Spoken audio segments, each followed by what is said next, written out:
It's only a game. Why you have to be mad? What is up, heroes of Dominion? My name is Charlie. This is Hero War Central, and in this video I want to give you my thoughts on the new Pet Vex. Obviously we're missing some information, but for the most part we know what to expect and what things are going to look like, and a little bit of an idea on how he's going to operate, who he's going to benefit, and so on and so forth. There is a companion blog post listed in the description box down below if you want to follow along for yourself or check out things a little bit later on. I'm going to be referencing that as we move through this video, but this blog post has got some key takeaway sections where you can jump to specific parts of the blog post to break down the different things. Basically, there's going to be a 7-day event coming up. The basic gameplay loop is to do the tasks during the event, and I have those event tasks right here. There are 8 event tasks, and I have what the maxes are for these event tasks based on pet events from previous years. They could obviously change those, but this is just, purchase emeralds 90,000, for example, use pet summoning eggs 75. I know this is a big question, but yeah, you'll collect these scrolls, which are called Noctis's Orders. You'll use the Noctis's Orders on the event map, to fight enemies and bosses. You're going to get this currency right here called Essence of the Afterlife, and you're going to use that Essence of the Afterlife to buy stuff from the pet shop. Looking for screenshots from the pet shop from King Biscuit and Chorus. Now I'll add those to this blog post a little bit later on this morning so we can compare what those shops look like, though I'm pretty sure they're all very similar. We'll get into that a little bit in the future.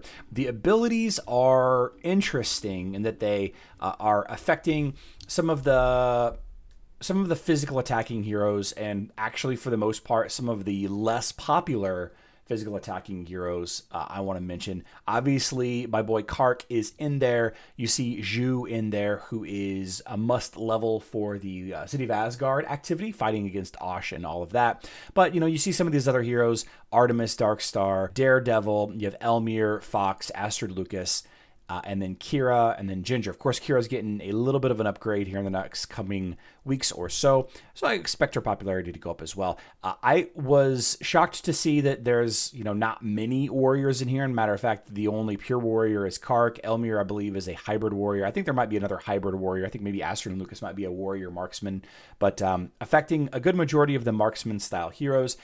These heroes struggle with damage output and survivability.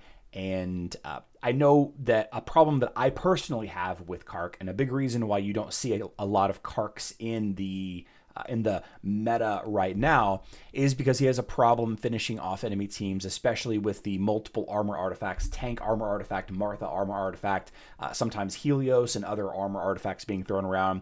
There's just not enough damage for him and Faceless or him and Kai to finish off an enemy team. I've found some use with them with Nebula Iris and Yasmin in there, but double damage dealers are one way to go about it, but you're not really fixing Kark's problems. The abilities are in a way fixing some of these low damage output, and I don't mean to say that these guys are low damage. Like, some of these guys can actually absolutely rip. Kira, Elmir, fantastic counter to Corvus. I mean, Zhu is really good against any team that doesn't use Martha. There's some great damage dealing. Artemis, I think, is completely underrated. But the problem is a lot of these heroes just die. They just get one shot by Dante, who's really popular right now.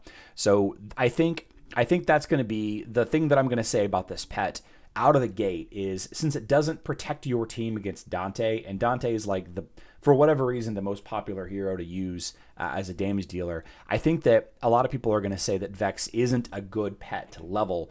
And I do see that. I absolutely understand that. But not everybody uses Dante, and Dante isn't going to be around forever. And there's not a million ways. There's a dozen ways to counter Dante. They're really using magical and pure damage lines.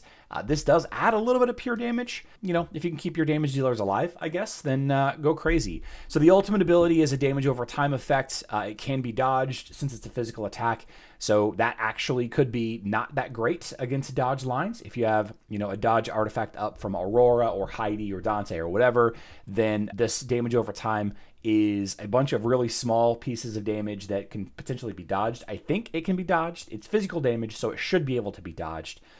So this might just end up causing your enemy to ult more frequently than they already were. So that could be an issue. Just be mindful of that. The Curse of the Flesh passive. It's interesting that this is a passive. This curses the enemy with the lowest health, causing them to take extra pure damage, right? So there's some counterplay there depending on the enemy lines, but I don't see this being incredibly useful, as it really is only the bonus pure damage when that enemy takes basic auto attacks. All right, basic auto attacks, just the regular, so not any of the skills or nothing like that. So because of that, this is going to be like a late game closer. Like at the end of a fight when you're trying to finish off that Astaroth or trying to finish off that Martha, this is going to be one of those things that's going to help you push you over that line, right? That's going to be something that is going to benefit a hero like Kark, for example. And then the Patronage skill, Deep Wounds. Whenever the patron hero auto attacks, it applies a debuff every time they are hit with the basic auto attack. And this increases the physical damage that specific hero takes from all sources. So you could apply this Deep Wounds ability to an enemy tank, and then that tank will take more physical damage. And every time your team auto attacks the patron pet, be it Elmir or Daredevil or Kark in my example, every time that happens, that hero will take additional physical damage. Again, I don't know if that counts as the physical damage part counts as an additional attack yet. If that counts as an additional attack that can be dodged, that could actually cause the enemy tank to ult a lot faster. If they're a dodge tank like Aurora, or if you're tanking with Dante or something like that. So once we get the numbers, like what the actual equations are for Deep Wounds, Curse of the Flesh, and Noxious Cloud, we can be a little bit more insightful as to how effective this is going to be. I see this pet as an interesting opportunity for some heroes that lack better options, right? You take a look at some of these heroes, like let's throw Artemis in here. Artemis has just Fenris, right? Kira has Fenris and Albus. Okay, they need more options. Ginger only has Fenris.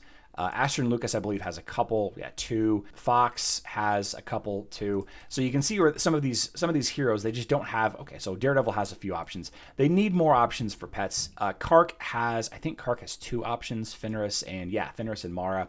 So I think in that regard, it's going to be a nice addition to physical lines that use these specific heroes to give them more variety in pet choices.